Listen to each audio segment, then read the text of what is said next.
गए हैं, जो तेरे चरणों में आ गए हैं। न पाया तुझको अमीर बनकर, न पाया राजा वजीर बन पर, न पाया तुझको अमीर बनकर, न पाया राजा वजीर बनकर, वही परम पद को पा गए हैं, वही परम पद को पा गए हैं, जो तेरे चरणों में आ गए हैं, जो तेरे चरणों में आ गए हैं। किसी ने जग में करी भलाई, किसी ने जग में करी बुराई, किसी ने जग में करी भलाई, किसी ने जग में करी बुराई, वही सुमार्ग पर चल पड़े हैं, वही सुमार्ग पर चल पड़े हैं, जो तेरे चरणों में आ गए हैं, जो तेरे चरणों में आ गए हैं। जो तेरे बन के बने भिखारी, लगन जिन्हें है बस एक तुम्हारी, जो तेरे दर के बने भिखारी, लगन जिन्हें है बस एक तुम्हारी, उन्हें ही मिलती सफलता भारी, उन्हें ही मिलती सफलता भारी, जो तेरे चरणों में आ गए हैं, जो तेरे चरणों में आ गए हैं। न मंदिरों में है तुझको पाया, न गिरजा मस्जिद में देख पाया, न मंदिरों में है तुझको पाया, न गिरजा मस्जिद में देख पाया, सर्वत्र देखा उन्होंने तुझको, सर्वत्र देखा उन्होंने तुझको, जो तेरे चरणों में आ गए हैं, जो तेरे चरणों में आ गए हैं।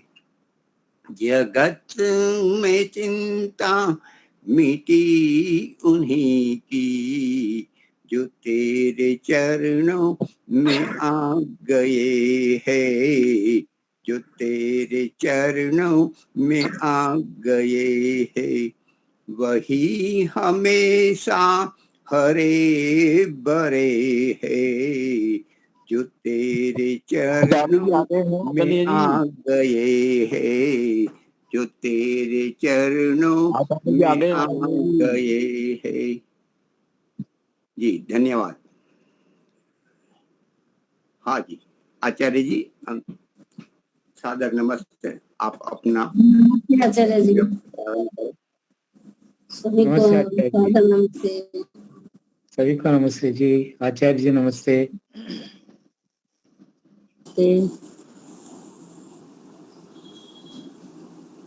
ओम यो भूतं च भव्यं च सर्वं यश्चादितिष्ठति स्वर्यस्य च केवलं तस्मै ज्येष्ठाय ब्रह्मणे नमः। तस्मै ज्येष्ठाय ब्रह्मणे नमः। ओम शांति शांति शांति। प्रत्येक शनिवार को हम इस समय सत्संग करते हैं। अभी हमारा विषय चल रहा है उपदेश मंजरी। महर्षि दयानंद सरस्वती द्वारा लिखित, उनके द्वारा उपदेश किया हुआ एक पुस्तक है उपदेश मंजरी नाम से। पहला उपदेश हम पढ़ लिए थे, दूसरा उपदेश की ओर हम आज बढ़ेंगे। उससे पहले कुछ चर्चा। आज कुछ विषय हम चर्चा करेंगे कि ईश्वर से सब कुछ मिलता है, ईश्वर हमें सब कुछ देते हैं। कैसे देते हैं ईश्वर? क्या वास्तव में ईश्वर देते हैं या ऐसे ही शास्त्र में बताया जाता है, गुरुजन बताते रहते हैं कि ईश्वर देते हैं? क्या है? तो हमको ये समझना है कि ईश्वर से कैसे लें, क्या प्राप्त करें, कैसे प्राप्त करें। जैसे पाकशाला में हम जाते हैं, भोजनालय में जाते हैं, कहीं पर भोजनालय है, वहां पर प्रवेश किए। प्रवेश करने के बाद वहां भोजन रखा हुआ है बहुत सारा, लेकिन इस भोजन से कौन कितना लाभ ले रहा है? मान लीजिए 20 व्यक्ति खा रहे हैं वहां भोजनालय में, तो वहां 20 व्यक्ति क्या जो भोजन किए सब लोग वही लाभ ले लिए क्या? किसी को 30% लाभ मिला उस भोजन से, किसी को 50 मिला, किसी को 60 मिला, किसी को 80। भोजन वही, स्थान वही, पात्र वही, मनुष्य में देखिए कौन कितना लाभ ले पाता है। ये होता है कि नहीं? ये होता है, पक्का होता है। ऐसे ही आप लोग घर में भोजन करते हैं, घर में 5 व्यक्ति है, भोजन वही माताजी बनाए, वही भाव से बनाए, वही अच्छी भाव से बनाए, बढ़िया बढ़िया पौष्टिक भोजन बनाए, लेकिन उसमें जो कैलोरी था, जो अलग अलग विटामिन थे उसके अंदर, उससे कौन कितना लाभ लिया, ये उस व्यक्ति के ऊपर निर्भर करता है। ऐसे ही परमात्मा ने सृष्टि को बना दिए, हमको इसके अंदर फेंक दिए, अर्थात हमको यहाँ जन्म दे दिए संसार में। तो हम यहाँ पर कितना लाभ लेते हैं, कितना अपने प्रयोजन को सिद्ध कर पाते हैं, कितना जीवन को सफल बना पाते हैं, ये हमारे ऊपर है। जैसे किसी होटल में गए, बड़े होटल में गए आप, होटल में जाने के बाद वहां पहुंच गए, और वहां पहुंचने के बाद हम बोले भोजन लाइए, क्या हमको भोजन ला के दे देंगे? क्या नहीं देंगे? नहीं, भोजन चाहिए, दीजिए ना भोजन ला के। बोले नहीं नहीं, नहीं मिलेगा। क्या चाहिए बताओ, मेनू पढ़ो। तो परमात्मा ने हमको मेनू दे दिए, 4 वेद, सारे शास्त्र ऋषि मुनि दे दिए, गुरुजन दे दिए। उनके माध्यम से हमको जानना पड़ेगा कि हमको क्या चाहिए। जब तक हमको क्या चाहिए पता नहीं लगेगा, तब तक परमात्मा भी नहीं देंगे, अथवा परमात्मा से हम ले नहीं पाएंगे। ये हमें समझना है, ये हम समझ ही नहीं पाते। हमको क्या चाहिए, क्या चाहिए? टिकट काउंटर में चल गए, भाई टिकट एक दे दीजिए। कहाँ? क्या? नहीं, टिकट चाहिए। क्या टिकट चाहिए? कहाँ जाना है? कहाँ जाना है? नहीं मिलेगा टिकट। कहाँ जाना है हमको पता ही नहीं है। सुबह रात को सो गए, सुबह उठ गए, फिर दिन भर ऐसे ही चला गया, पता ही नहीं है। तो हमें कहाँ जाना है, क्या चाहिए, हमको मन में, मस्तिष्क में अच्छी प्रकार से बिठाना है। ज्ञान के विषय बता दिए कि पृथ्वी से लेकर परमेश्वर तक पदार्थों का जो ज्ञान करना है यथार्थ रूप में, उसको विद्या कहते हैं, ज्ञान कहते हैं। तो पृथ्वी से लेकर परमेश्वर तक बता दिया गया। संसार में करोड़ों प्रकार के वस्तुएं हैं, हजारों प्रकार का संबंध है। यहाँ पर जाते आते कितने लोगों से हम मिलते हैं, कितने सारे वस्तुएं हमारे सामने आते हैं, कितने सारे दृश्य आते हैं, कितने सारे स्थान हम जाते हैं। किसका ज्ञान करें? पृथ्वी से लेकर परमेश्वर, तो उसमें लगे रहें। ऋषियों ने बताया कि इतने प्रकार का ज्ञान को हमको सिमेट देना है। जैसे कहा गया ना श्लोक में, क्या श्लोक आया कि शास्त्र बहुत है, अनंत पार किल शब्द शास्त्रम। शास्त्र बहुत है, लेकिन सारे शास्त्र को हम पढ़ते रहेंगे तो पढ़ते ही रहेंगे, पढ़ते ही रहेंगे, कुछ मिलेगा नहीं। तो कह रहे हैं कि सारम ततो ग्रह्य माय, जैसे हंस बताते हैं, एक हंस होते हैं, भारत में तो शायद है कि नहीं, विदेश में आजकल है, बताते हैं दूध में पानी मिला दो तो केवल दूध दो ले लेगा, पी लेगा। ऐसे ही बुद्धिमान, प्रज्ञावान, विवेकी, ज्ञानी, संस्कारी व्यक्ति को चाहिए कि बहुत शास्त्र को पढ़े, सत्संग करें, स्वाध्याय करें, सब करें, लेकिन सार रूप में ग्रहण कर ले। जैसे पीछे कल परसों में कक्षा में बता रहा था अपनी कक्षा में कि आहार के विषय में हमको बहुत रिसर्च करना है, अलग अलग शास्त्र को पढ़ना है, राजीव दीक्षित जी को सुनना है, आचार्य बालकृष्ण जी को सुनना है, अनेक सारे बढ़िया बढ़िया वैद्य है, बड़े बड़े आयुर्वेद के एक्सपर्ट है, सबको सुनना है, किताब भी पढ़ना है, जानना है मुझको क्या चाहिए, बात क्या है, कब क्या है, कौन सी प्रकृति है, कौन सा सत्वगुण है, कौन सा रजोगुण है, सब जानना है। सुननी सबकी है, पढ़नी सुख की है, लेकिन करनी अपनी है। क्यों? क्योंकि अपने शरीर को कितना चाहिए, मैं कितना मेहनत करता हूं, मेरा कितनी क्षमता है, वो मेरे को पता है। तो ऐसे ही जैसे भोजन के विषय में अलग अलग रिसर्च करना है, कौन सा खाने से, दूध पीने से क्या होता है, घी खाने से कितना होता है, कौन सा घी खाना है, कौन सा सब्जी खाना है, ये जानना चाहिए। नहीं जानेंगे तो पिटाई खाएंगे, वो रात को आप फिर खट्टा खाएंगे, दही खाएंगे, छाछ पिएंगे, इधर उधर के खा के फिर बीमार पड़ेंगे, सिर दर्द, घुटना दर्द, पीठ दर्द, ये सब दर्द में पड़े रहेंगे जब तक ज्ञान नहीं करेंगे। जानना है लेकिन अपने साथ परीक्षण करना है, मेरे को ये चाहिए, खाना है, नहीं चाहिए। 5 लोग खा रहे हैं, मेरे लिए अनुकूल नहीं, बस नहीं खाना। ऐसे ही शास्त्र में भी ऐसा ही है। बहुत शास्त्र को पढ़े, सुने, जाने, बहुत कुछ सार गहन कर ले, मेरे लिए क्या चाहिए, क्या करने से मेरे जीवन जल्दी से उन्नति की ओर बढ़ेगा, मेरा दुख कम होंगे, मेरा कुसंस्कार कम होंगे, मेरे सुसंस्कार बढ़ेंगे, मेरे जीवन में हर समय आनंद, उत्साह, निर्भयता, पराक्रम, शूरवीरता कैसे बढ़ेगा, ये सार रूप में ग्रहण करना।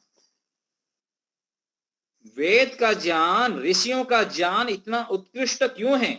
हम लोग का कितना सौभाग्य, हमारे पास वेदों का ज्ञान है, ऋषि दयानंद जी हैं, इतने सारे ऋषि महर्षि हैं, कितना हम सौभाग्यशाली है। कभी सोचते हैं आप? सोचें कितना उत्कृष्ट ज्ञान विज्ञान आज भी उपलब्ध है। इतने सारे विदेशी लोग आके आक्रमण किए भारत के ऊपर, सारे लूट के लिए बहुत कुछ, फिर भी हमारे पास सत्य ज्ञान उपस्थित है। चारों वेद पूरा सटीक, पूरा 100% प्योर हमारे पास उपलब्ध है अभी। बाकी शास्त्रों में चलो कुछ कुछ मिलावट कर दिया अलग अलग, वेद हमारे पास प्योर, पूरा साइंटिफिक, पूरा जैसा के वैसा रखा हुआ। क्यों? क्योंकि इसके ऊपर लोग काम किए, मेहनत किए। दक्षिण प्रांत में इस वेद को 8 प्रकार से लॉक करके रखे, ताला लगा के, अलग अलग पाठ के माध्यम, जटापाठ, घन पाठ आदि आदि के माध्यम से। एक में मिलावट करके तो दूसरे से पकड़ में आ जाएगा। तो हम सौभाग्यशाली, हमारे पास वेदों का ज्ञान है। तो करोड़ों प्रकार का ज्ञान पृथ्वी से लेकर परमात्मा तक हम नहीं कर सकते हैं, नहीं कर सकते हैं, पूरा जीवन लग जाएगा, नहीं कर सकते हैं। लेकिन ऋषियों ने हमको बताया कि पूरा नहीं कर पाए, लेकिन 3 का कर लीजिए, तीनों के अंदर सारा समा जाते हैं, ईश्वर, जीव और प्रकृति। प्रकृति के मूल तत्व को जान लो, उनसे क्या क्या बनता है, हो गया। साध्य, साधन और साधक। हम साधक है आत्मा, और ये शरीर, मन, इंद्रिया आदि क्या है, साधन है, और साध्य परमात्मा है। एक एक वस्तु जो हम यहां पर प्रयोग करते हैं उसके विषय में हमको ठीक ठीक ज्ञान हो। अंधेधुन नहीं, देखते हुए भी नहीं देखना, खाते हुए भी नहीं खाना, सोते हुए भी नहीं सोना। भाई मैं क्यों खा रहा हूं, क्यों उठ रहा हूं, क्यों जाग रहा हूं, ये शरीर किस लिए मिला है, ये मन का काम क्या है, इंद्रिया का काम, ये कुछ भी हमको पता ही नहीं है।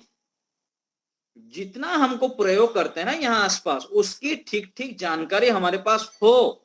ये मोबाइल में प्रयोग कर रहा हूं तो किस लिए कर रहा हूं, ये मेरे को गुलाम तो नहीं बना रहा है, या ये मेरा गुलाम है, मैं इसका मालिक हूं। यदि हमको पता नहीं लगेगा तो रील्स देखते रहेंगे, पलटते रहेंगे। 2 मिनट के लिए मोबाइल खोले, आपका 2 घंटा चला गया, वो आपको लूट लिया, चुरा लिया, आपको घायल कर दिया। ये क्या मतलब हुआ? यही है वस्तु का प्रयोग। रोटी खा रहे हैं, हलवा खा रहे हैं, मिठाई खा रहे हैं, तो उसके क्या, किस लिए खा रहा हूं मैं? उस खाने को हमको पता होना चाहिए, भाई ये मैं स्वाद के लिए नहीं खा रहा हूं, स्वास्थ्य के लिए खा रहा हूं। ये खा लेने के बाद मेरे अंदर आनंद उत्साह बढ़ना चाहिए, तो ये कहते क्या कहेंगे उसको, स्फूर्ति बढ़नी चाहिए, ना कि मैं आलसी बन के पड़ा रहा, मन में तनाव आ रहा है, भारी भारी लग रहा है, तो हमको खा लिया, उसको हम जान नहीं पाए। संबंधों को भी ऐसे ही देखना है। ऐसे ही वस्तु को जितना मैंने बताया, ऐसे मोबाइल है, भोजन है, कोई भी पेन भी प्रयोग करते हैं, कॉपी है, उस पुस्तक है, इसका यथा योग्य कैसे व्यवहार करेंगे? जब उस वस्तु को हम ठीक ठीक प्रयोग हो गया, अच्छे स्थान पर रखना है, अच्छे से पुस्तक है तो पुस्तक को अच्छे से कवर करके रखना है, व्यवस्थित रखना है।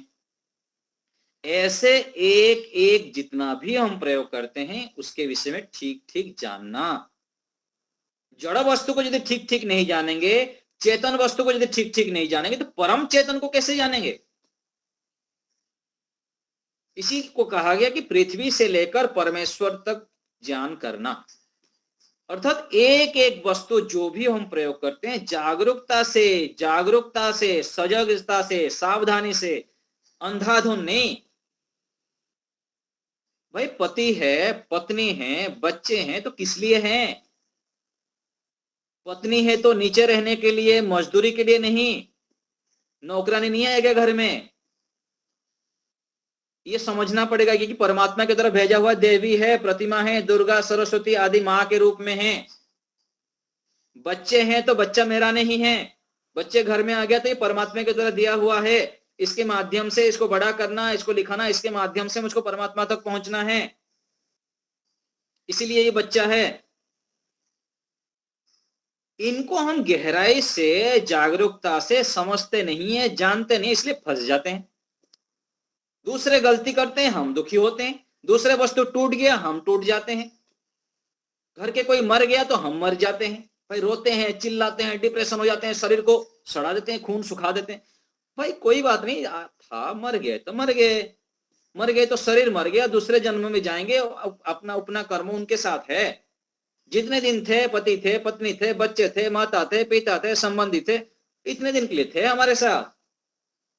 जब तक है तब तक ठीक से व्यवहार क्यों नहीं करते हैं? मरने के बाद रोते रहते हैं, चिल्लाते रहते हैं, बोलते हैं हाँ बहुत अच्छे थे, ऐसा थे, वैसा थे। ये है पृथ्वी से लेकर परमेश्वर तक ज्ञान। कोई अलग से चमत्कार नहीं हो जाएगा कि हम पूरा ज्ञान की भट्टी पर आके पूरा क्या बोलते हैं, जो ऑनलाइटमेंट बोलते हैं ना, पूरा अंदर से जाग जाएगा। गुरु आपको कोई आशीर्वाद दे देंगे, चमत्कार हो जाएगा, ऐसा नहीं होता है कभी। जहां है वहां से रोज नया नया ज्ञान बढ़ाएं। एक दिन में सिद्धि नहीं मिल जाएगी, चमत्कार नहीं हो जाएगा, एक दिन में ईश्वर के साक्षात्कार नहीं हो जाएगी। इसको हमको समझना है। जागरूकता, इसको कहा गया यथा योग्य व्यवहार। यथा योग्य व्यवहार करना हमको पता लग जाए। पति के साथ कैसे व्यवहार करना है? परमेश्वर की तरह। ये पति हैं, मेरे रक्षक हैं, ये मेरे जीवन के लक्ष्य तक पहुंचने में साधन है। पत्नी है तो ऐसे हैं, बच्चे हैं तो ऐसे हैं, सासू है, माँ है, भाई है, बहन है, मित्र है, कर्मचारी, हम कहीं काम कर रहे हैं तो वहां भी ऐसे ही करना है। सब जगह पर जब हम इनको हम अवसर मान लेते, मैं अभी बोल रहा हूं तो मैं बोल रहा हूं मैं विद्वान हूं, मैं बहुत जानता हूं, मैं बहुत करता हूं, यदि अभिमान से युक्त है तो सड़ूंगा मैं, मेरा जीवन बर्बाद होगा। भाई कोई मुझको सुन रहा है तो भगवान स्वरूप है, ये मुझको सुन रहे हैं तो मेरे भगवान स्वरूप है, ये मैं जो ये बोल रहा हूं उनको लाभ हो ना हो, मेरे लाभ हो रहा है। ये भगवान की मैं पूजा कर रहा हूं, ईश्वर प्राप्ति करने में मेरा एक साधन है।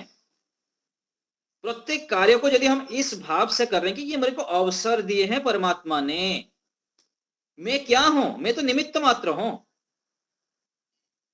जब हम निमित्त मात्र मान लेते हैं, अपने आप को समझ नहीं पाते हैं कि परमात्मा के द्वारा दिए हुए ज्ञान, बल, आनंद, सामर्थ्य से मैं ये करने में समर्थ हूं। ये जो भूल जाते हैं तब सारी समस्या शुरू। तो हमें ज्ञान करना है, देखते हुए देखना है। देख रहे हैं तो क्या देख रहा हूं, किस इंटेंशन से देख रहा हूं, सोच रहा हूं तो किस इंटेंशन से, क्या क्या भावना से सोच रहा हूं किसी के विषय में। सोचना ही नहीं आता हमको, देखना ही नहीं आता, बोलना ही नहीं आता, नशे में जी रहे हैं, नशे में चल रहा है। भाई सोच रहे हैं तो दूसरे के विषय में क्यों अप्रामाणिक आप सोच रहे हैं, क्यों अप्रामाणिक सोच रहे हैं? उसके विषय में पता है आप कुछ भी सोच दे रहे हैं, कुछ भी सोच देंगे भाई, बाद में फिर बोले अरे मैं गलत सोच लिया, ऐसे नहीं सोचना था मेरे को। क्यों सोचे आप, क्यों उल्टा पुल्टा क्यों आप सोचे? आपका काम क्यों नहीं अच्छे काम, आप अच्छे काम में व्यस्त नहीं रहते हैं, इसीलिए आपको गलत काम में सोच आया। ऐसे ही खाने में खा लिया, फिर पेट दर्द कर रहा है, यह हो रहा है। ऐसे ही वस्तुओं के विषय में प्रयोग, जब भी वस्तुओं को करते हो तो उसको जागरूकता से करो ना, किस लिए प्रयोजन के लिए। तो हमको पहले संकल्प करना है मन के, मुझको सत्य को जानना है, वस्तुओं को समझना है कि एक एक वस्तु जो मैं प्रयोग करता हूं, कोई भी लाखों प्रकार की वस्तुओं प्रयोग करते हैं, हजारों। घर में देखिए, कूड़ा पात्र से लेकर, झाड़ू से लेकर, बर्तन से लेकर, कूलर से, फ्रिज से, लाइट से, सब कुछ किस लिए प्रयोग कर रहा हूं। जब जागरूक हो गए ना, थोड़ा फोकस करेंगे, पूरा मतलब क्या कहेंगे, अपने आप को जगाएंगे, संकल्प करेंगे मुझको जानना है, इसलिए जीवन मिला है। ऐसे ही खाना पीना, सो जाना, मर जाना, बच्चे पैदा कर देना, बुढ़े हो जाना, फिर मर जाना, इसलिए जीवन थोड़ी मिला है। वक्त है कम, लंबी मंजिल, हमें तेज कदम चलना पड़ेगा, जल्दी जल्दी हम मृत्यु की ओर बढ़ रहे हैं। पीछे भजन सुनाया था ना, जीवन के एक एक पल अनमोल है खजाना, इनमें से एक पल भी नहीं लौट के है आना। लौट के नहीं आने वाला है, क्यों हम समझते नहीं है। जाए हम जल्दी जल्दी जागे, और जागना अर्थात सार को ग्रहण कर लेना, सार को ग्रहण करना। अल्प बहुत शास्त्र है, लेकिन सार को ग्रहण करते हुए अपने जीवन में घटाना। और घटाना अर्थात क्या है, रोज creativity creativity creativity, extraordinary कार्य, नया नया नया नया। ध्यान कर रहे तो नया ज्ञान कर रहे तो नया नया ज्ञान अर्जन करिए, संबंधों में नया नया कीर्तिमान स्थापन करिए। रोज संबंधों में हमारा मधुरता होनी चाहिए, प्रियता होनी चाहिए, श्रेष्ठता होनी चाहिए। आज से हमारा काल बेहतर हो, काल से परसों बेहतर हो। ये जागना, वस्तुओं का ठीक ठीक प्रयोग करना, प्रत्येक वस्तु के विषय को एक्सपेरिमेंट करना। तो हमें इस प्रकार से सबको समझना है, गौण क्या है, मुख्य क्या है। जीवन मिला है तो किस लिए मिला है, मुख्य कार्य क्या है, गौण कार्य क्या है। गौण कार्य में हम लगे रहते हैं, व्यक्तियों के पीछे, वस्तुओं के पीछे, स्थान के पीछे, जिस कार्य के लिए मिला है कि कुसंस्कारों को हमको नष्ट करना है, काम को, क्रोध को, लोभ को, ईर्षा को, द्वेष को, आलस्य को, प्रमाद को मैं कम कर रहा हूं कि नहीं कर रहा हूं, और अच्छे अच्छे गुण हमारे अंदर बढ़ रहा है कि नहीं बढ़ रहा है, ईश्वर भक्ति बढ़ रहा है कि नहीं बढ़ रहा है, ईश्वर में अत्यधिक प्रेम हो रहा है कि नहीं हो रहा है, मेरे अंदर आ रही है कि नहीं आ रही है, शुद्धता आ रही है कि नहीं आ रही है, पवित्रता आ रही है कि नहीं आ रही है, मेरे वाणी से, व्यवहार से दूसरे के अंदर कुछ प्रभाव में छोड़ पाता हूं कि नहीं छोड़ पाता हूं। नहीं तो फिर क्या जीवन, क्या जीवन, यदि हम अपने आप को बदल नहीं पा रहे हैं, अपने स्वयं के विषय में यदि हमारा बहुत श्रेष्ठ मान्यताएं नहीं है, मैं बहुत अच्छी हूं, मैं बहुत समय का सदुपयोग करता हूं, मैं बहुत चरित्रवान हूं, मैं विवेकी हूं, मैं ज्ञानी हूं, यदि ऐसे अपने विषय में लगातार नहीं लग रहा है, नहीं लग रहा है, नहीं लग रहा है, तो फिर घाटे में चल रहे हैं हम, घाटे में चल रहे हैं, घाटे में चल रहे हैं हम पूरा। ये हमको लगना चाहिए, रोज मेरे अंदर अच्छे अच्छे गुण आ रहा है, मैं हर समय उत्साहित रहता हूं, मैं हर समय सकारात्मक रहता हूं, मैं हर समय ईश्वर से जुड़ा रहता हूं, मैं हर समय पुरुषार्थी गुण को बढ़ा रहा हूं, मैं रोज क्रिएटिविटी अपने जीवन में ला रहा हूं। पहला काम अपना, यदि अपने अंदर आप बढ़ाते रहेंगे तो आसपास में जितने भी आएंगे हमारे सराउंडिंग में, उसके अंदर फिर दिखेगा उस प्रभाव। ये हमको करना है सबको। तो जड़ वस्तुओं को भी समझना है और स्थानों को भी समझना है। कई बार हम सोचते हैं ना कि वहां जाने से मेरे को प्रसन्नता नहीं होती है, मैं यहाँ बैठता हूँ तो ध्यान लगता है, वहां बैठता हूँ ध्यान नहीं लगता, मुझको यह अच्छा नहीं लगता, वहां अच्छा लगता है। ये क्या अच्छा लगना, क्या अच्छा लगना, ये सब ये अच्छा तब लगता है जो आप अंदर से खोखला होते हैं ना, सब बाहर आपको अच्छा ही ढूंढते रहते हैं। भोजन में अच्छा ही ढूंढेंगे, स्थान में अच्छा ही ढूंढेंगे, व्यक्तियों में अच्छा ही ढूंढेंगे।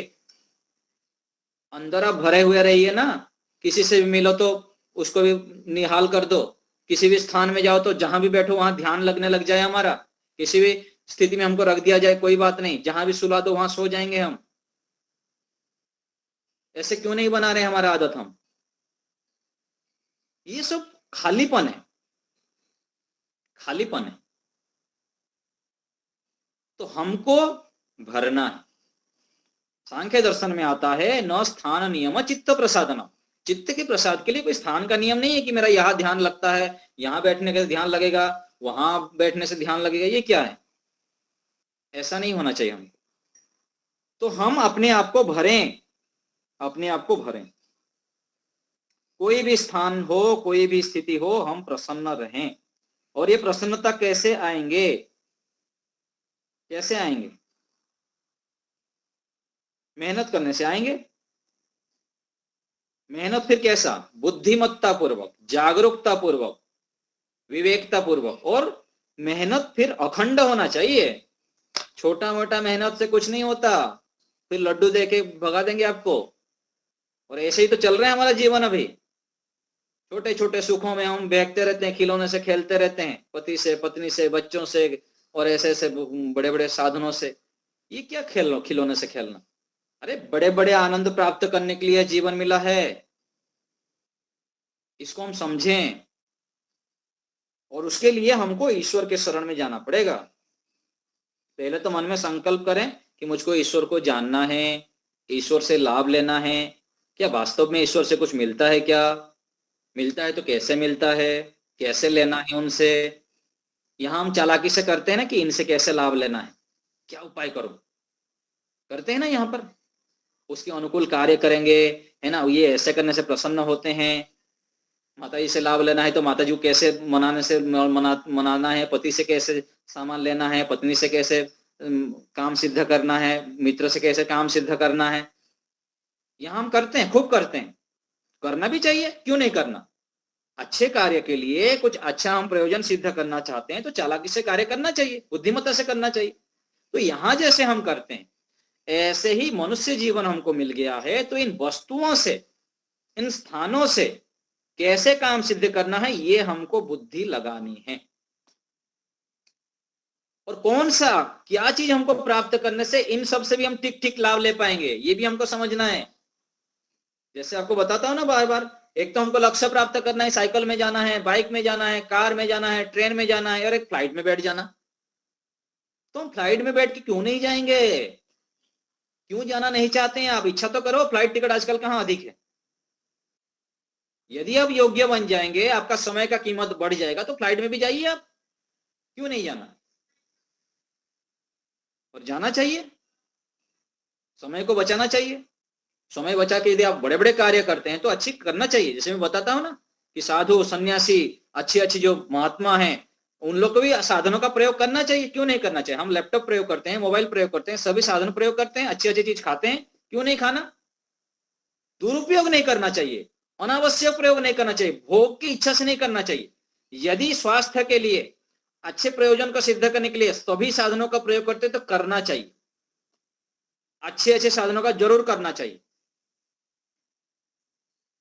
यदि उसमें दोष पक्ष होगा तो हानि है, तो भी दोष पक्ष ईश्वर दंड देगा। आप कितना यहां पर नाटक कर लोगे? कोई भी हो, चाहे सामान्य व्यक्ति हो, चाहे साधु सन्यासी महात्मा, कुछ कोई भी हो, यहां आप नाटक कर सकते हैं, दिखावा कर सकते हैं, परमात्मा से कहां बचेंगे आप?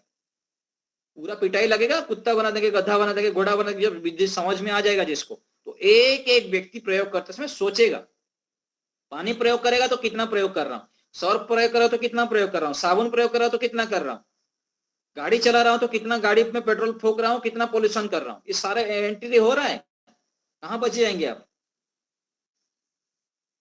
ये हमको क्या है, ज्ञान करना है। यही होता है पृथ्वी से लेकर परमेश्वर तक साधनों का ज्ञान। तो ईश्वर से हमें सब कुछ मिलेगा। कैसे मिलेगा, कैसे मिलेगा बताइए? जब हम इन वस्तुओं को, ईश्वर के द्वारा सब दिया हुआ है, ये शरीर भी ईश्वर के दिया हुआ है, मन बुद्धि इंद्रिय दिया हुआ है, इसका जब ठीक ठीक प्रयोग करेंगे, अच्छी अच्छी जगह पर प्रयोग करेंगे, बुद्धिमत्ता से प्रयोग करेंगे, माता पिता गुरु आचार्य पति पत्नी बच्चे, इनका जब ठीक ठीक प्रयोग करेंगे, कैसे प्रयोग करना, बुद्धिमत्ता पूर्वक ज्ञान पूर्वक प्रयोग करेंगे, तो परमात्मा फिर देंगे। यहाँ पर खोपड़ी में अंतर्यामी रूप से प्रेरणा करेंगे। परमात्मा क्या करेंगे, अंतर्यामी रूप से प्रेरणा करेंगे, बेटा ये कर, बेटी ये मत कर, ऐसा करने से तेरे को लाभ मिलेगा। परमात्मा भर भर के देते हैं, कूट कूट के देते हैं, अब ले नहीं पाते हैं हम, इतना देते हैं, इतना देते हैं, पात्र तो बने हम, पात्र बने हम। जाने जैसे संसार में लोगों से कार्य सिद्ध करने से हम कार्य सिद्ध करना चाहते हैं, ऐसे ऐसे ईश्वर के आदेश को जाने कि ईश्वर क्या चाहते हैं। यम नियम का पालन करो, अहिंसा का पालन करो, सत्य का पालन करो, सबके साथ अच्छे व्यवहार करो, लोगों को देने का स्वभाव बनाओ, सभी के साथ अच्छे व्यवहार करो, जो आपको अच्छा नहीं लगता दूसरे के साथ व्यवहार मत करो, हर समय पुरुषार्थी रहो, पुरुषार्थ करो, पुरुषार्थ करो, मेहनती बनो, और मेहनत भी बुद्धिमत्ता पूर्वक करो। परमात्मा ने ये आपको, तेरे को ये बुद्धि दिया हो, मन बुद्धि हाइजेनिक दिया हो, पूरा हाई क्वालिटी का, उसमें सोचो विचार करो, उस साधनों को भी प्यूरिफाई करो। जैसे मोबाइल में कंप्यूटर में वायरस होता है तो एंटीवायरस डालते हैं ना, एंटीवायरस डालते ही ना, इधर फिर वायरस घुस जाता है। तो ऐसे ही वायरस हमारे अंदर ना घुसे, राक्षस ना आ जाए, पिशाच ना, तो करके रखो, खूब जप करो, खूब यज्ञ करो, खूब स्वाध्याय करो, खूब सत्संग करो, रोज लगातार करो, लगातार करो, लगातार करो, नॉन स्टॉप, बिना रुके, बिना थके, बिना थके। हम थक जाते हैं, रुक जाते हैं, बहुत कर लिया, बहुत पढ़ लिया, बहुत जान लिया, कुछ भी नहीं जाने, कुछ भी नहीं पढ़े, थोड़ा सा जप कर लिए, बहुत पढ़ जप कर लिया, क्या जप किया आप, कर दिए करोड़ों बार जप। अरे जप कर रहे हैं, तप कर रहे हैं, यज्ञ करे तो उसका परिणाम आना चाहिए, हलचल मचना चाहिए, कुछ तहलका मचना चाहिए, होना चाहिए ना। आप अग्नि के पास बैठे हैं, आपको उष्णता नहीं आ रहा है तो क्या अग्नि के पास कैसे बैठे आप? फिर आप ईश्वर के पास बैठ रहे हैं, ईश्वरीय गुणों को धारण करो तो लगना चाहिए। चलो बाहर आप कुछ भी नहीं कर रहे हैं, अपने अंदर तो लगना चाहिए, अपने अंदर तो लगना चाहिए कि मैं लगातार बढ़ रहा हूं, उत्साह उमंग पराक्रम, हर समय मैं आनंदित रहता हूं, मेरे अंदर स्वास्थ्य समृद्धि, पूरा हर समय प्रसन्न रहता हूं मैं, ये तो लगना चाहिए, ये लगना चाहिए। तो ऐसे हमको ईश्वर से लेना है। पहले तो विश्वास मन में बिठाइए कि परमात्मा देते हैं, बहुत देते हैं, बहुत देते हैं, बहुत देते हैं, भर भर के देते हैं। ऋषि मुनियों को दिए हैं, महापुरुषों को देते हैं, हम लोग भी बता रहे हैं हमको खूब दिए, खूब दिए, खूब दे रहे हैं, भर भर के दे रहे हैं परमात्मा। हम जितना पात्र बनाएंगे, पात्र को शुद्ध करेंगे, खाली करेंगे, उल्टा पुल्टा चीज हटाएंगे तो परमात्मा देंगे। उपलब्ध है, पूरा उपलब्ध है। यहाँ पर पानी में मीन प्यासी रे मुझे सुने से नहीं आवता हासिक, परमात्मा दे रखे हैं, पानी के अंदर डूबे हुए हैं हम, बस ले तो टुक ज्ञान चक्षु खोल जरा देख तो सही, जिसको तो ढूंढता है वो तेरे पास है, कहीं दूर नहीं। ज्ञान की चक्षु खोलें, रगड़े आपके आप को, तप के भट्टी पर डालें, योगाभ्यास की भट्टी में डालें अपने आप को, योग करें, खूब व्यायाम करें, खूब प्राणायाम करें, मन इंद्रियों को साधें, सत्य आचरण करें, पुरुषार्थी स्वभाव बनाइए, मेहनती स्वभाव बना दीजिए, फिर देखिए कितना परमात्मा देंगे, खूब देंगे, भर भर के देंगे, बहुत देंगे। तो हमें ईश्वर से लेना है, बहुत कुछ लेना है, और उसके लिए क्या करना पड़ेगा? अखंड जप, परमात्मा के प्रति अखंड श्रद्धा विश्वास समर्पण जगाना पड़ेगा। अखंड, खंड खंडित नहीं। भूल जाते हैं, थोड़ी देर ईश्वर को याद कर लिए, भूल गए, बोलते हैं मैं दिन भर याद रखता हूं ईश्वर को। कहां याद रखते हैं? कभी 5 मिनट याद रख लिए, बाकी में तो भूले रहे आप। 24 घंटे में से 5-10 मिनट याद कर लिए, कभी थोड़े बहुत याद कर लिए, बाकी तो सब भूले रहे आप।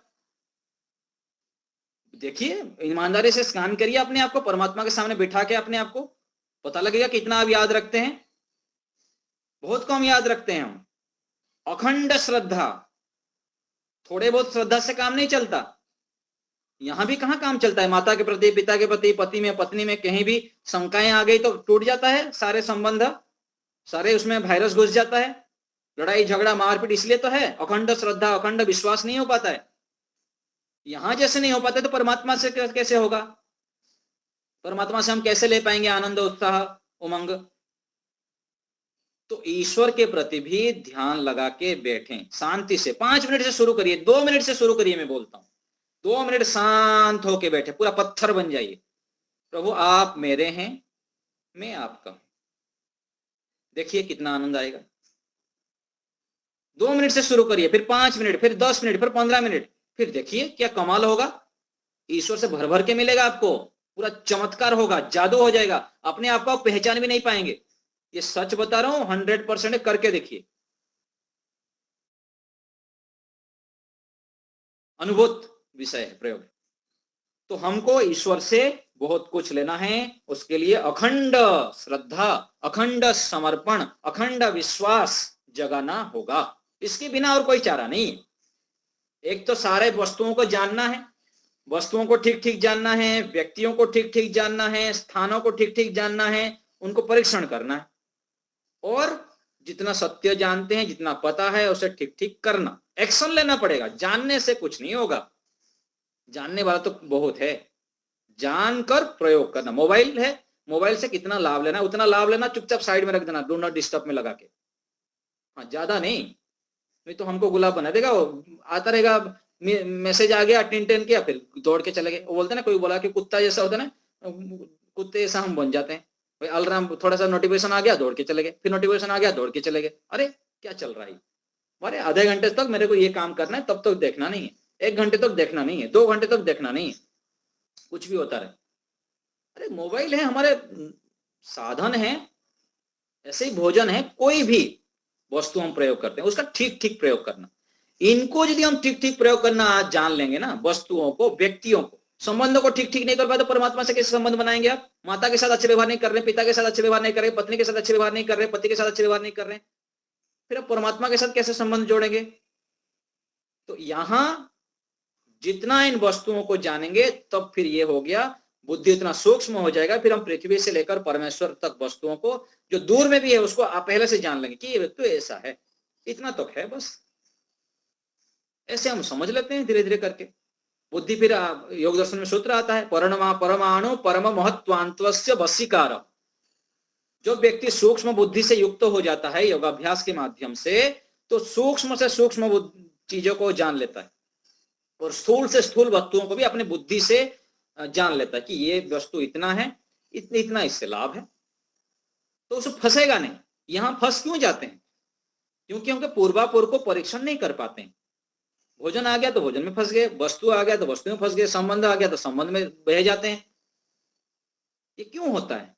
क्योंकि हम ऋतंभरा प्रज्ञा को जगा नहीं पा रहे हैं। ऋतंभरा प्रज्ञा अर्थात सत्यम एव विभर्ति, सत्य का ही ग्रहण करना, सत्य का ही चयन करना, सत्य को ही स्वीकार करना, ये ऋतंभरा प्रज्ञा। तो हमें ईश्वर के प्रति श्रद्धा, समर्पण आदि उत्पन्न करते हुए ऋतंभरा प्रज्ञा जगानी है। पुस्तक थोड़ा देख लेते हैं। दूसरा उपदेश है उपदेश मंजरी पुस्तक में, ईश्वर के सिद्धि विषयक। ईश्वर को कैसे सिद्ध करें? तो यहां बता रहे हैं, प्रश्न है, कार्य और कारण भिन्न भिन्न हैं या किस प्रकार के हैं? उत्तर है, कहीं कहीं अभिन्न है और कहीं कहीं भिन्न भी है। जैसे उदाहरण है, मृत्तिका से बना हुआ घट मृत्तिका ही रहता है, परंतु मांस आदि जो हमारे ये होता है ना, इससे नाखून बनता है, तो नाखून तो फिर मांस दिखता नहीं, घड़े में तो दिखता है, मिट्टी से घड़ा बना हुआ है। इसी प्रकार मकड़ी के पेट से जाला उत्पन्न हो गया, परंतु इससे मकड़ी जाला नहीं होती है, मकड़ी अलग है, जाला उससे अलग है। क्योंकि इसका उदाहरण क्यों दे रहे हैं? क्योंकि लोग बोलते हैं ना, अलग चलता है मान्यता बहुत बड़े स्तर पर कि ईश्वर ने ही संसार को बना दिया, अपने में से निकाल दिया। ईश्वर ने अपने में से ही संसार को निकाल दिया, ऐसे बोलते हैं। क्या करें, उनको ज्ञान नहीं, तो इसी के माध्यम से बता रहे हैं, इसी के लिए कि ऐसा नहीं है, ईश्वर अलग है, संसार अलग है। ईश्वर ने निकाले नहीं अपने में से, ईश्वर ने प्रकृति रूपी द्रव्यों को लेकर संसार को बनाए हैं, ये सिद्ध करना चाहते हैं। तो कह रहे हैं गोमया जायते वृश्चिक, अर्थात गोबर से बिच्छू उत्पन्न होता है। तो भी गोबर और बिच्छू क्या कभी एक हो सकते हैं? नहीं हो सकते। सर्वशक्तिमत्व चैतन्य में चैतन्य पर सर्वशक्तिमत्व है, अर्थात सामर्थ्य के योग से चैतन्य निमित्त कारण बनता है। इस स्थल और जड़ पदार्थ जो विश्व का उपादान कारण है और निमित्त कारण चेत परमात्मा है, और उपादान कारण क्या है? प्रकृति है। एक श्रुति आता है, कोई प्रश्न किया कि एकम एवं अद्वितीयम, ऐसे श्रुति है, तो उसका अर्थ करने में हमारी आपत्ति है। तो अद्वितीय अर्थात ईश्वर ही उपादान हुआ ऐसा नहीं है। कारण भेद तीन प्रकार का होता है, कभी स्वजातीय भेद होता है, कभी कभी विजातीय होता है। अब अद्वितीय अर्थात सब जो कुछ है वह ईश्वर ही है, ऐसा अर्थ आधुनिक वेदांती लोग करते हैं कि जो भी दिख रहा है सब ईश्वर है, ईश्वर ही ऐसे मानते हैं। परंतु ये ठीक नहीं है, क्योंकि ईश्वर अलग है, एक ही ईश्वर है, वह संयुक्त नहीं है। ईश्वर उसमें संयुक्त तो है लेकिन उससे पृथक है। जड़ पृथ्वी से, जड़ संसार से, जड़ शरीर से परमात्मा पृथक है। ईश्वर सर्वसृष्टिम प्राविशत, ऐसे अर्थ की है श्रुति है। तो इसका अर्थ किस प्रकार करना चाहिए? तो कह रहे हैं कि इस वाक्य का जो अर्थ है, और भी कहते हैं कि सर्वम खलु इदम ब्रह्म, जो भी दिख रहा है सब ब्रह्म ही, ऐसे अर्थ करते हैं। तो इस अर्थ का भी लोग गलत अर्थ करते हैं। तो इदम विश्वम ऐसा मानकर उस शब्द का अर्थ अन्वय करना चाहिए। सर्वम इसकी और करते हैं, परंतु साहचर्यम अर्थात ग्रंथ के पिछले अभिप्राय को यदि हम देखेंगे तो ब्रह्म शब्द की ओर करना पड़ता है। इदम सर्वम घृतम, अर्थात यह बिल्कुल घी है, तेल मिश्रित नहीं, ऐसा सर्व शब्द का अर्थ है। ऐसा करने से ऊपर के हमारे कहे अनुसार श्रुति का अर्थ होने से कठिनाई होती। तो इसका कहने का अर्थ मैं आपको सरलता से समझा रहा हूं कि जैसे शास्त्र को हम पढ़ते हैं ना, शास्त्रों में अलग अलग प्रकार से वर्णन है समझाने के लिए। किसी को कुछ ढंग से समझाते हैं, किसी को कुछ ढंग से समझाते हैं। समझना कैसे है, किस शब्द का क्या अर्थ निकालना है, उसको समझने के लिए भी हमको अपनी बुद्धि को रगड़ना पड़ता है। अनेक शास्त्रों को पूर्वापर को देखना पड़ता है, तब जाके अर्थ निकलेगा। जैसे एक गुण शब्द है, मैं आपको उदाहरण दे रहा हूं। गुण शब्द कहने से लोक में हम क्या समझते हैं? विशेषताएं। कोई विशेषता होता है उसको गुण समझते हैं, इसके अंदर ये गुण है। इसी गुण को यदि हम दर्शन शास्त्र में कहेंगे तो ये गुण उस विशेषता नहीं, यहाँ पर सत्वगुण, रजोगुण और तमोगुण को गुण कहते हैं। ऐसे ही व्याकरण शास्त्र में चलेंगे तो गुण कहने से व्याकरण शास्त्र में आप सत्वगुण रजोगुण को नहीं लेंगे, या अथवा कोई विशेषताओं को नहीं लेंगे। वहां पर तो गुण कहने से अ, ए, ओ, इसको गुण कहते हैं। अदेंग गुण सूत्र है। तो किस जगह पर क्या अर्थ लेना है ये हमको समझना पड़ेगा। तो शास्त्रों को ठीक से ना जानने के कारण व्यक्ति उलझ जाता है, और जो जैसे बता दिया भेड़ चाल में चलता रहता है। कोई पर्ची खोल के दिखा देता है, कोई समोसे में से हरी चटनी दिखा के चमत्कार कर देता है, कोई कुछ चलता है संसार में। तो चमत्कार तो होता है मेहनत से, तपस्या से।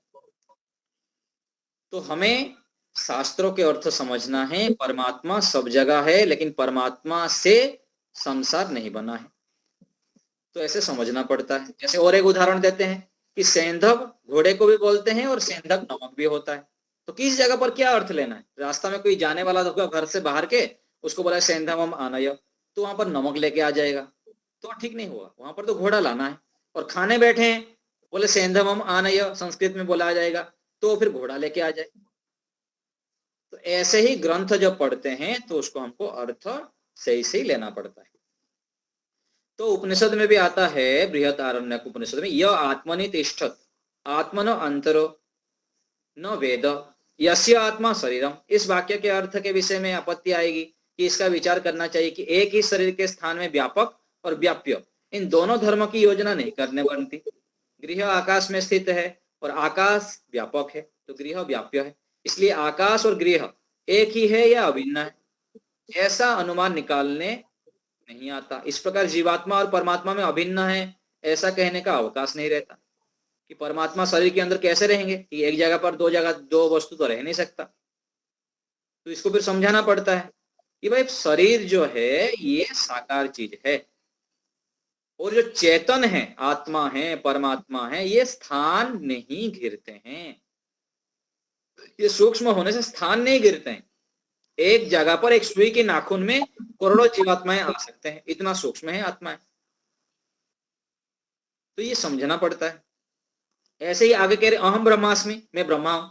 साधक ध्यान में जो बैठता है ना तो इतना एकाकार हो जाता है परमात्मा में, तो अपने आप को लगता है कि मैं ब्रह्मा बन गया। तो ब्रह्मा बन गया अर्थात ब्रह्मों के, ईश्वर के गुणों से मैं युक्त हो गया। मैं स्वयं ब्रह्मा नहीं हो गया, स्वयं ईश्वर नहीं हो गया, मैं तो अल्पज्ञ आत्मा हूं। देखिए इस प्रकार गुरुडम क्यों चलाए, कि तो यही तो भगवान, ये परमात्मा है। भाई गुरु जो होते हैं वो परमात्मा की ओर लेने वाले, परमात्मा का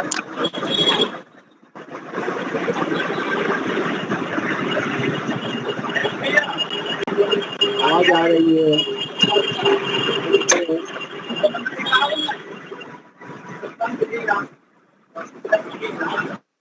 सौरभ आर्य। तो परमात्मा की ओर ले जाने के लिए जो गुरु होते हैं, आचार्य होते हैं, वो साधन होते हैं, उतना तक ठीक है। वो ब्रह्म नहीं है, ब्रह्म अलग है, गुरु अलग है। ऐसे ही साधना में जब हम बैठते हैं तो परमात्मा के गुण हमारे अंदर आ गया, लेकिन हम परमात्मा नहीं बन गए, ये बताना चाह रहे हैं यहाँ पर। तो ये हम ब्रह्मास्मि, इसका अर्थ क्या लेंगे हम? तो मेरा मित्र मैं ही हूं, ऐसा कहते हैं कि मैं और मेरा मित्र में कोई अलग नहीं है, दोनों एक ही है, अभिन्न है। लेकिन ऐसे जब कहते हैं तो क्या कहते हैं कि उनके अंदर जो विशेषता है मेरे अंदर वो विशेषता है, मेरे अंदर जो गुण है उनके अंदर भी वो गुण है, लेकिन अलग तो है ही वस्तु तत्व में। तो ऐसे ही समाधिस्थ होते समय तत्वम असि ऐसा मुनि लोग कह गए, परंतु साहचर्य की ओर से ध्यान देने से मुनियों का यह भाषण जीवात्मा और परमात्मा अभिन्न है ये मत पोषक नहीं होता, क्योंकि इसी वचन के पूर्व भाग में इस सारे स्थूल और सूक्ष्म जगत के कारण संबंध में परमात्मा का एतद तादात्म्य, परमात्मा का और आत्मा दूसरा नहीं, स आत्मा वही आत्मा, तद अंतर्यामी त्वम असि, सब जगत का आत्मा वह तेरा ही है। इसलिए जीवात्मा और परमात्मा इसके इनके बीच परस्पर सेव्य सेवक, व्याप्य व्यापक, आधार आधेय आदि संभव संबंध ऐसे जानना चाहिए। कोई भी शब्द को हम उठा के ना क्या करते हैं, आजकल भी देखते हैं ना, किसी की बात को थोड़ा सा उठा के ले लेंगे, उसको प्रचार कर लेते हैं। भाई उसके पूर्व पक्ष को देखिए वो क्या कहना चाह रहा था। तो ऐसे ही शास्त्र में जो हम पढ़ते हैं, कोई अर्थ करते हैं तो उसके पीछे के जो प्रकरण को देखते हैं तो अर्थ निकलता है। तो हमें यहाँ पर समझना है कि जीवात्मा हम अलग हैं, परमात्मा अलग है, और हमको परमात्मा की उपासना करनी है। ईश्वर की प्राप्ति के लिए ही जीवन मिला है। ईश्वर की प्राप्ति क्यों करना, ये भी हमारे बुद्धि में बैठना चाहिए। तो भी समझ में नहीं आएगा फिर, नहीं तो ईश्वर प्राप्त करना है, ईश्वर प्राप्त करना है, क्यों प्राप्त करना है ईश्वर? क्योंकि ईश्वर पूर्ण है, हमको जो चाहिए वो देने में समर्थ है। ईश्वरीय गुणों को हम जब धारण करते हैं तो अपने अविद्या, अपने अज्ञान, अपने कमी को हम ध्वस्त कर देते हैं। ध्वस्त अर्थात कहीं बाहर से था, पहाड़ जैसा तोड़ना नहीं है, नैमित्तिक रूप में हमारे पास अज्ञान आ जाता है। नैमित्तिक रूप में आत्मा तो हम शुद्ध है, पवित्र है। नैमित्तिक रूप में जैसे देखते हैं, जैसे सुनते हैं, जैसे हमको दिखाया जाता है, जैसे सुनाया जाता है, ऐसे हम अपने आप को मान लेते हैं। ईश्वर से ज्ञान प्राप्त करके ईश्वर से संबंध जोड़ते हैं, ईश्वर के पास बैठते हैं तो फिर पता लग जाता है, हाँ अरे बाप रे, मैं तो भटक गया था रास्ता, मेरे को इस तरफ जाना था, मैं इधर चला गया था, मेरा जीवन इसलिए मिला था, मैं इस तरफ चल रहा हूं। ये पता लगता है ईश्वर के सानिध्य से, ईश्वर की उपासना से, ईश्वर की सानिध्य से, ईश्वर का दर्शन करने से। इसीलिए हमको ईश्वर का सानिध्य करना चाहिए। ईश्वर के प्रति अत्यंत श्रद्धा, अत्यंत प्रेम, अत्यंत समर्पण, अत्यंत विश्वास अखंड रूप में करना पड़ेगा, तब जाके ये लाभ होंगे। तो ईश्वर से प्रार्थना है हम सबको बहुत बहुत ज्ञान, बल, आनंद दें, सामर्थ्य दें, हम बहुत आगे बढ़ें बहुत अपने जीवन को उत्कर्ष की ओर ले जाएं, स्वयं आनंदित होते हुए, स्वयं अपने आप को पूर्ण करते हुए अपने परिवार को, अपने समाज को, अपने राष्ट्र को, अपने विश्व को, सबको आगे बढ़ाना है। कौन बढ़ाएगा? कोई दूसरा नहीं, मुझको अपना ठेका लेना है। मेरे को निरंतर अपने स्किल को अपने डेवलप करना है, नया नया ज्ञान विज्ञान को बढ़ाना है, रोज सीखना है, रोज सीखना है। और सबसे फ्लाइट में ईश्वर को स्मरण करते हुए अपने कार्यों को करना। ये जल्दी से बैठने की फ्लाइट में जल्दी जल्दी जीवन में उत्कर्ष की ओर लाना है तो ये करना पड़ेगा। तो हमें सबको ईश्वर भक्ति को बढ़ाना है, जल्दी जल्दी आगे बढ़ना है और अपने जीवन को सफल बनाना है। खूब खूब आपका आभार। समय हो धन्यवाद। चुका है। जी जी, तो शांति पाठ कर लेते हैं। ओम द्यौ शांतिरंतरिक्षं शांति पृथ्वी शांतिरापः शांतिरौषधयः शांतिः वनस्पतयः शांति शांतिर्ब्रह्म शांति सर्वं शांति शांतिरेव शांति रामा शांतिरेधि। ओम शांति शांति शांति। सर्वेभ्यो नमः। सभी को सादर नमस्ते जी। सभी को सादर नमस्ते। सर्वेभ्यो नमस्ते जी, सभी को नमस्ते। मनुज जी नमस्ते। मनुज जी धन्यवाद। मनुज जी नमस्ते। नमस्ते आचार्य। धन्यवाद नमस्ते आचार्य जी। सोमवार को हम पुनः मिलते हैं 4 बजे।